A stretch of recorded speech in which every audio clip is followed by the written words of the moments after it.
Hey guys, it's Morgan coming back to you with another weekly Shlog. We are here at Highland Cycles in Montrose, Colorado. If you're new here, if you found us because of the beta versus KTM or some race video or something like that, this is our weekly shop vlog or Shlog, where we just show you what happens in a small motorcycle shop in Western Colorado. First on the lift today is a CRF 250F with a stripped out oil filter cover bolt. So it's that kind of stuff. We do fixes like that. We diagnose weird things. We got a YZ over there that Richie's working on that skipped time and stopped running. We're going to see if it actually might run if we retime it, because that'd be cool if it would. But yeah, that's the kind of stuff we do. If that sounds like fun, stick with us. Also consider giving us a subscribe at the end if you think that we earned it. We'll see you. All right, here we go.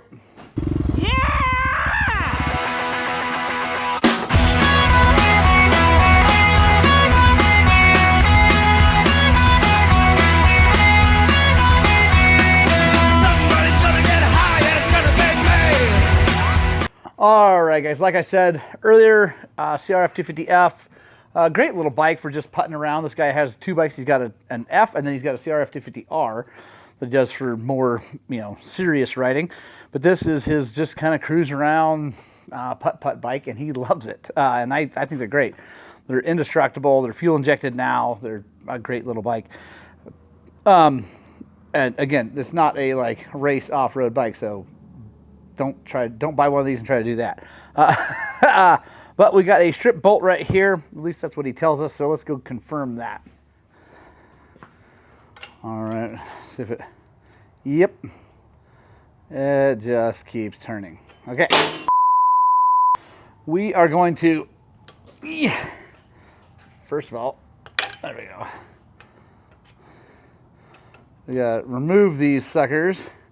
I'm actually going to get an oil pan because I think even though it's been sitting, it's probably going to drain a bunch of oil. All right, we got lucky because it's not, since it hasn't been run in a while, there's not a bunch of oil up here. So that whole strip was also super lucky because some of these bikes, one of these bolts goes all the way through to hold the big inner clutch cover on, but fortunately, this one's just right here. So we're going to helicoil this because honestly, time cert is unnecessary in a 6mm hole. Time cert is a better long-term fix, but for something like this, it doesn't hold a lot of pressure. Helicoil is just fine. All right, guys. So the thread repair kit. This is actually a Helicoil branded tap, but you got to get the tap that is set up for an M6x1 in this case, or whatever size you're doing. So this is actually bigger than an M6x1 tap because the coil.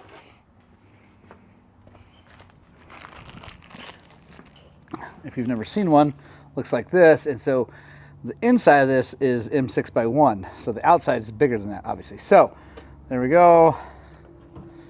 Now I like to use these tap holders. They're really nice. They're from Snap-on. They're just super handy. You can either use this, which we will because we have plenty of room. Locks in like that, so it's nice. Or you can use a 3/8 drive ratchet. All right, let's go take care of this hole. Now, sometimes you have to drill these out, guys, because to make it big enough for this. But this one's already stripped so bad that I'm pretty sure this is going to go right in. And this does not go through to any kind of oil passage of any sort, so we don't have to worry about really greasing this and trying to be careful with the chips. We can just blow them out later.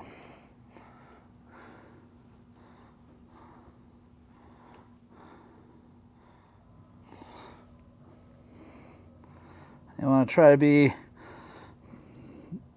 careful to make this go in nice and straight. That's why I keep looking at it. Make sure we're lined up.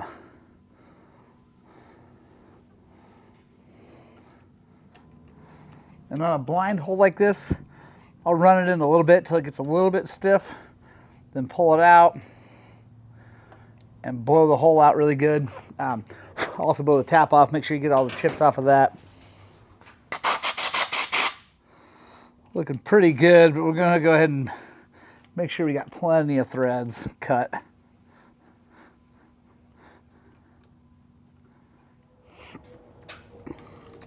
Now I got a little installer tool. All it has is just this groove so that it catches on the tang that's there. And we're just gonna run this sucker in until it's just past flush. That tang, what we're gonna do is we're gonna turn this 90 so it doesn't hit, so it won't, go over the tang and hits it. Break that off, blow it out.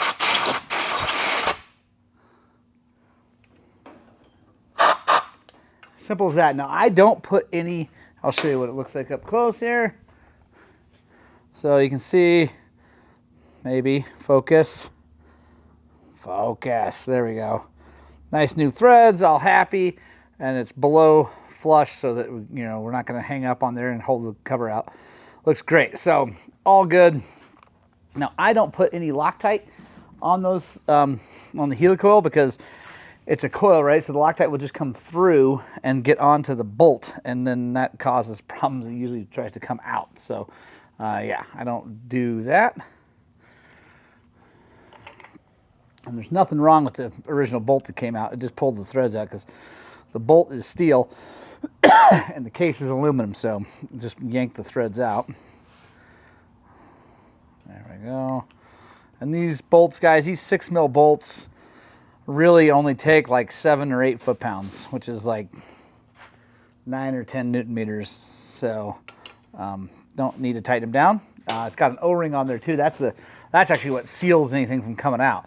He actually rode this since he found that stripped out, and it didn't leak at all because that O-ring was good and it was just enough pressure to keep it from wanting to pop out. So there we go. Super duper easy fix, guys. Now this bike's ready. Now I got to put a tire on his other wheel for his R. All right, guys, next is actually a little bit of mail time. Gary at Flight of 4 LLC sent me this. He also sent me something. Let me show you the other thing he sent me. Pretty cool. You guys know I like riding at night. Part of why I got the Beta, because it came with lights. And I put the Spartan MX headlight on it. It's really good. I haven't really tested it night. Well, I did a little bit down in Arizona, but not a lot of... Anyway, that's coming. More testing on that. But Gary knew that I liked having the light on the KTM, but I sold that light with my old KTM. So he sent me this. This is pretty sweet. As a Flight of 4 headlight. This is 5,000 lumens, and it only draws 2 amps. I'm not sure the wattage draw, but it will run on the XC stator. Now, it won't. You can't do that and a fan and on a stock stator, which is super annoying. Another win for Beta, for all you guys that are mad at me for not loving the Beta to death. That's another win for Beta for sure. But it's pretty cool because this thing should set up. I've got a rewound stator now on my XC anyway, so I've got plenty of power to run whatever. But I'm excited to try that out. I'm waiting on, I forgot to order you. So the other cool thing, sorry, blah, blah, blah, blah, is it's 99 bucks. It does not include the mask. You gotta buy the mask if you don't have one. But I'm waiting on the little rotor guys there. So that's not here yet. Can't install that. But he sent me this thing, which he's calling the Fork Caddy, I think is what it's called. Anyway, this is sick. Let's go install it. He actually sent me 2. I'll go install it on one of the bikes, and I'll show you why I think this is really cool.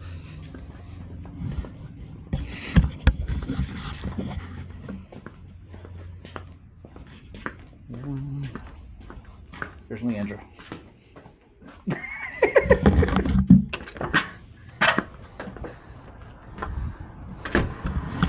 All right, guys. So he sent these, and he already said, he's like, we're having a little bit of clearance issues on the XC with the big tank, and I could see how maybe that would be a thing, but I think it's going to work great on the Beta anyway. So show you what we're going to do here. So this is pretty cool too. This looks like it's 3D printed also. Has some kind of rubbery stuff. Pretty freaking cool. So run it down like that. See, okay, it goes in. Let's see if we move this way. There we go. Maybe move it just a little bit more. There we go. All right, now it doesn't touch the radiator. Comes out here. pretty slick, pretty cool. Little flat blade screwdriver comes with it for adjusting suspension. I like that a lot. That's really cool. And then this, let's rotate this over here, is because Gary lives in Arizona. It's a pair of tweezers for picking out cactus needles. That is awesome. And they come just like this. And I don't know what the price is, guys. I'll try to remember to, if I can get a hold of Gary, I'll remember to put that on here. And then this hook is for your helmet. So if you got your helmet off, you can just hook the strap on there. Hold on, let me grab a helmet. We'll try it out. What it is, you just take that, boom, there you go. Helmet hanging out of the way, not in the cactus if you're down in Arizona. Trust me, if you've been there, you know. That is cool. Thank you, Gary. Thank you. Sent me 2 of these. I'm gonna try setting it up on this other bike. I do run the counter shocks. I think it would fit, but I do wonder about that tank. So let's go get the other one and try it out. All right, so it goes on, no problem. Clears like that. I don't know. Let's see if we pull it down so that just barely wants to touch. I think if I rotate that like that, okay, so the clip kind of wants to hit like that. So if I go like, okay, so the clip hits that way. But if you're not going to use it, I mean, the coolest part about this is the tweezers and the screwdriver. So you know, if you don't really care about that, or let's see, let's move it up.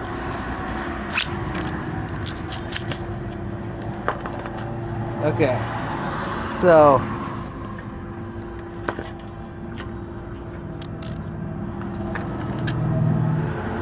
there is definitely a little bit of a clearance issue, guys, but I don't know. Just wondering if we rotate this way out like that. Oh, there we go. So it clears like that. And your screwdriver's back there. All you'd have to do is rotate it out. So I say we run it. We'll run it like that. It clears just fine. It's not causing any problem with wires. I like it. I think that's gonna work just great. So I'll have to tell Gary that works.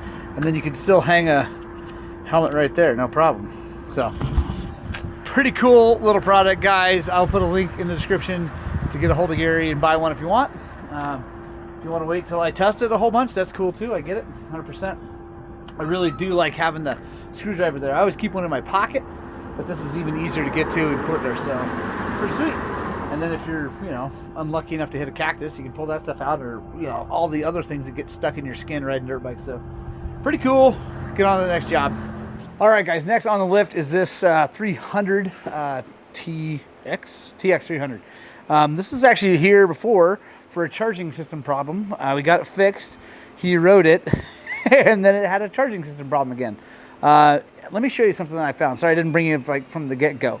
But yeah, battery's dead, I think. Well, okay. So the battery's not dead, and I did not hook it to a charger, but it was dead when he brought it in. Let me show you what I found. It's really weird. All right, guys, so hook up, volts DC. So 1143. Now, watch this. On idle, you're gonna see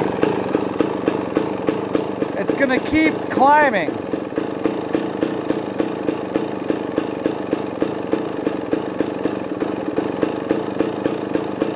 And it will keep climbing all the way to 12 volts. But when I rev it,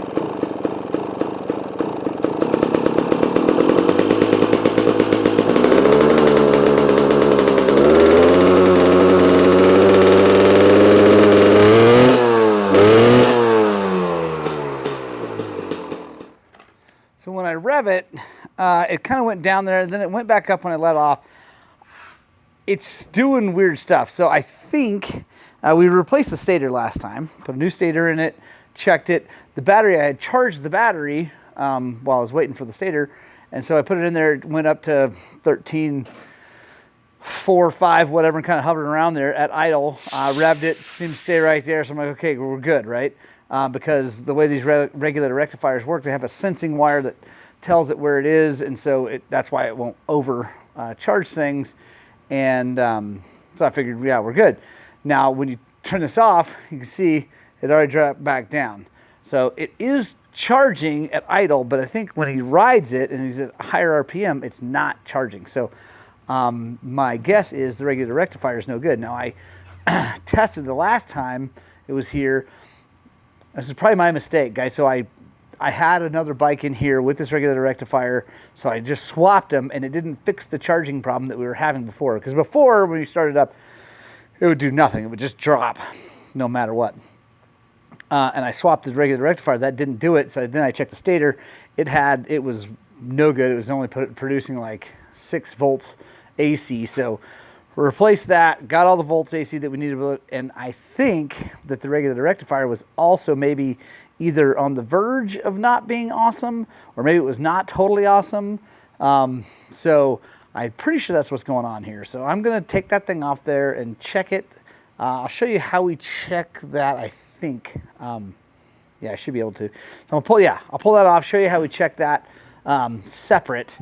And then we'll order a new one, I'm sure, because yeah, interesting situation. Like, he rode it for a few weeks. Like, it's been a while since been a few Schlogs ago that it was here, and it's been fine. But then all of a sudden his battery's dead. The other thing is he does have something else hooked up to it. I want to make sure we're not drawing on it, like some weird draw that's just causing it to slowly trickle and die. We'll check that too. So anyway, stay tuned. All right, guys, got the regular rectifier here. The white and yellow are what's coming out. The red and black are what are power out and ground. So what you want to do is you want to set your meter to diode. And what that does is it's actually pushing current through these things. It's not just reading. It's not just reading. So what we want to do is we want to find our white wire, and then we're going to test white to red and white to black. So we'll start with the black lead on the white, then we're going to touch the black and then touch the red. So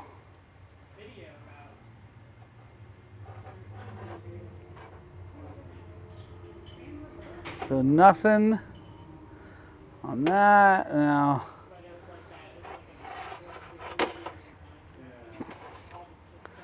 black and red. This is kind of a pain, guys, trying to show you this. Like, a lot easier if it's not male. So okay, so nothing. So now let's switch. Let's put the red lead on the black wire, and we'll touch black lead to red. We should get something. There we go. And then go to the black. We should get something there. All right, so we should have gotten something on the black also. But we're getting nothing. It's offline. So that is the first indication that something's going on. Because what you're doing is you're testing the diodes in here. The diodes are what allow current to come one way but not back the other. It's what changes AC to DC. Because the AC is alternating current, back and forth, and you put a diode, it only lets it go one way and can't come back that way. So now, let's go to the yellow lead with the black, and then we'll go red. And so we should have been seeing, so what we're looking for, sorry, it's not a great description or showing you how, but so what we're looking for is with our meter in one position, so like the black lead of the meter to the black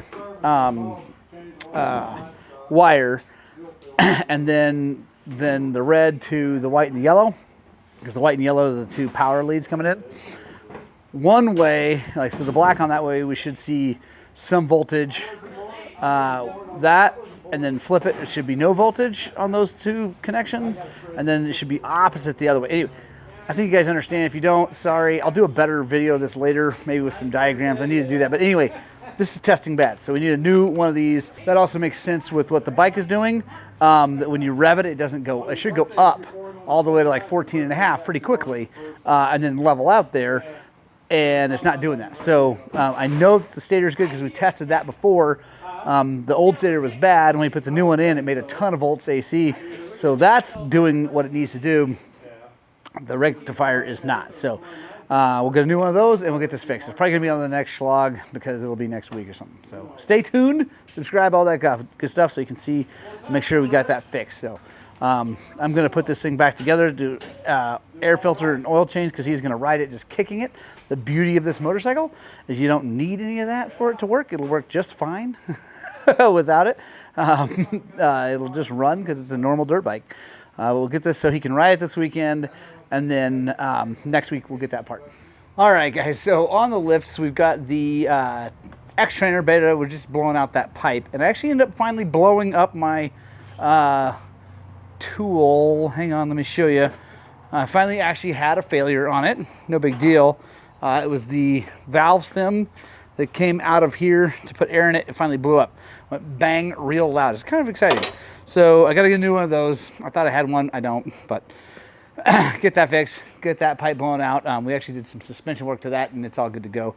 But now we got the KX250F that the shift shaft seal is leaking. So I'll show you how we're going to do that. And I'll try to get in close because I know you guys like to see that a little more close up. So I'm going to grab an 8mm wrench and pull the shift shaft off. All right, we got that off. There we go. It's weird. It's leaking on the outside of the metal ring, which is interesting. And this is a Kawasaki OEM seal. So I'm going to pop that sucker out. I'm going to get a tiny drill bit and drill into that and try to pick it out so I don't damage anything. Tiny drill bit. Actually, I'm going to need a center punch.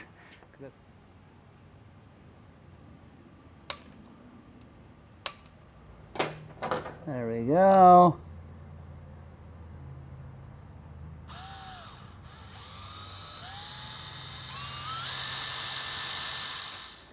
All right, so you can see the hole right there. Try to get in there.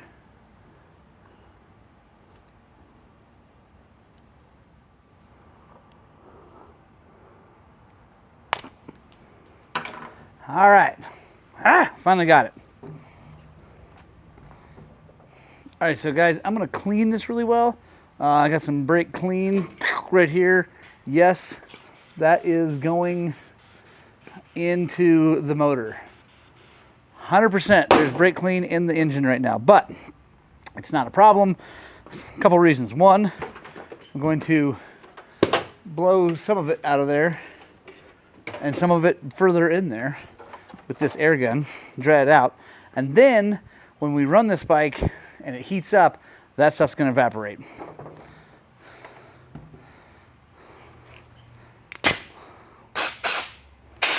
All right, we got a new seal, and to prevent this from happening, I'm going to get some anaerobic sealer, aka thread locker, aka stuck nuts. I'm going to run around here.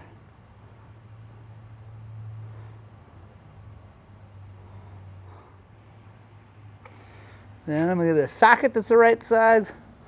All right, so there we go. You can see it. I'm going to get a socket that's the right size and just tap that in.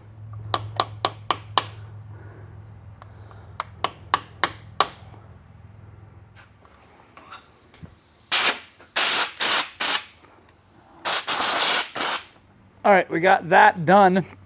Now I'm going to clean this whole area really well.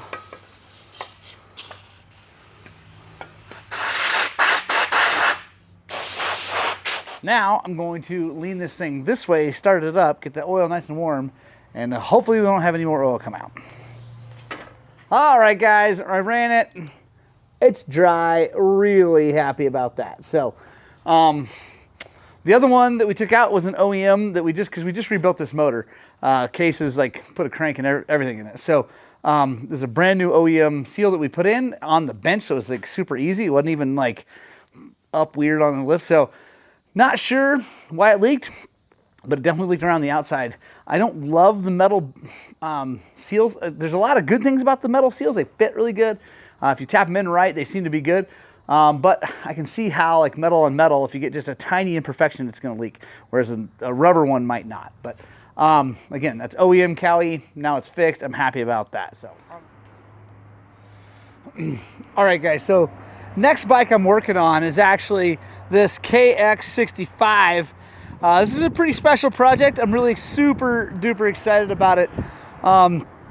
This is going to be the Weeby Racing loaner first time racer bike. MJ gave me this bike to set up and get ready because what we're going to do is we're going to offer a bike for a kid who's never raced before.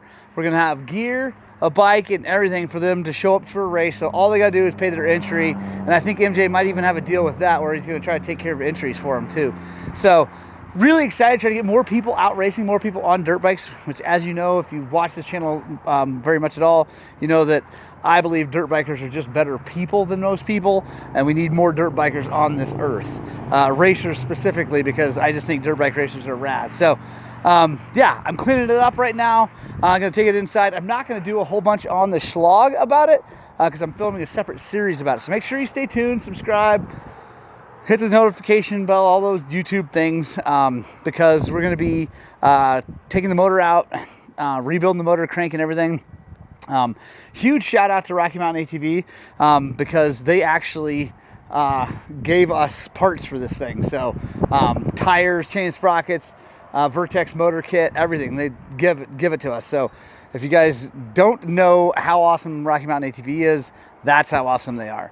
They're willing to donate a ton of stuff to make this possible so that some kid can get out and race. I'm pretty excited about that. So anyway, I will bring you in on little bits of it during the Shlog, but the bulk of that information is going to happen on a separate channel, or on a separate series. So make sure you stay tuned and tune in for that. So anyway, gonna get this thing cleaned up and get it back inside.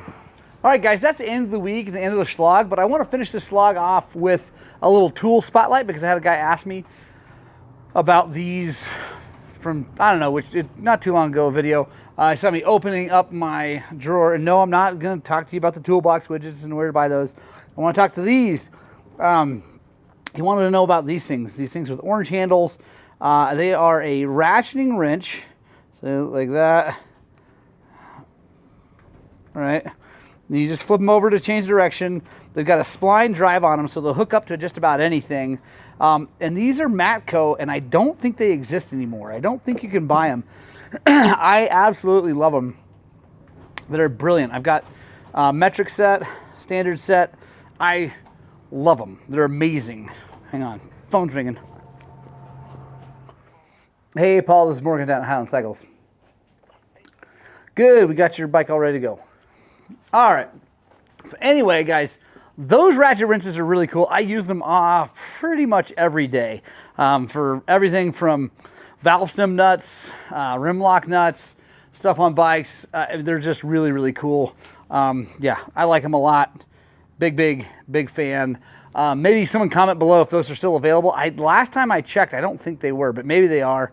Maybe I just didn't look in the right place. So anyway, a short plug for the toolbox widget. Love the organization that they have provided. So there's a link below if you guys want to buy toolbox widgets. They're awesome. Also, guys, all the links in the description are people I truly 100% support and who really truly support me. It's not just like oh, they gave me one thing and I'm putting them down there. They're all companies I've tested and beat on their products. I really like their products, and then they take very good care of me if you guys buy stuff. So yeah, appreciate that, guys. I love you guys so much. I hope that what we're doing here is inspiring you guys to work on, but more importantly, get out and ride your dirt bikes!